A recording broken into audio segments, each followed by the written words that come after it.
Present continuous tense ఏదైనా ఒక పని ప్రస్తుత కాలంలో జరుగుతూ ఉంది అని చెప్పడానికి మనం ప్రెజెంట్ కంటిన్యూస్ టెన్స్ ఫార్ములాను ఉపయోగిస్తాము.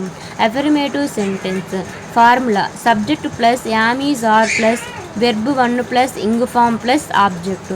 ఇక్కడ V1 ప్లస్ ఇంగ్ ఫామ్ అనేది మనం V4గా కూడా చెప్పుకోవచ్చు అనమాట. ఎగ్జాంపుల్ చూడండి. I am reading a book, నేను పుస్తకం చదువుతూ ఉన్నాను. Negative form subject plus am is are plus not plus verb plus ing form plus object. ఎప్పుడైనా సరే ఒక నెగిటివ్ ఫామ్ని చెప్పడానికి నాట్ అనేది వెర్బ్ ముందు చేర్చాలి. Example I am not reading a book, నేను పుస్తకం చదువుతూ లేను. Interrogative sentence am is are plus subject plus V1 plus ing form plus object. ఎప్పుడైనా మనం ఒక క్వశ్చన్ చెప్పడానికి లేదా ఒక క్వశ్చన్ అడగటానికి హెల్పింగ్ వెర్బ్స్తో సెంటెన్స్ అనేది స్టార్ట్ చేయాలి. ఎగ్జాంపుల్ చూడండి. Am I reading a book, నేను పుస్తకం చదువుతూ ఉన్నానా.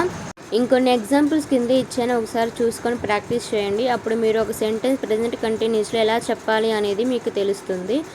ఈజ్ యామ్ ఆర్ ఎప్పుడు ఉపయోగించాలి అనేది నెక్స్ట్ వీడియోలో పోస్ట్ చేస్తాను. Thank you for watching.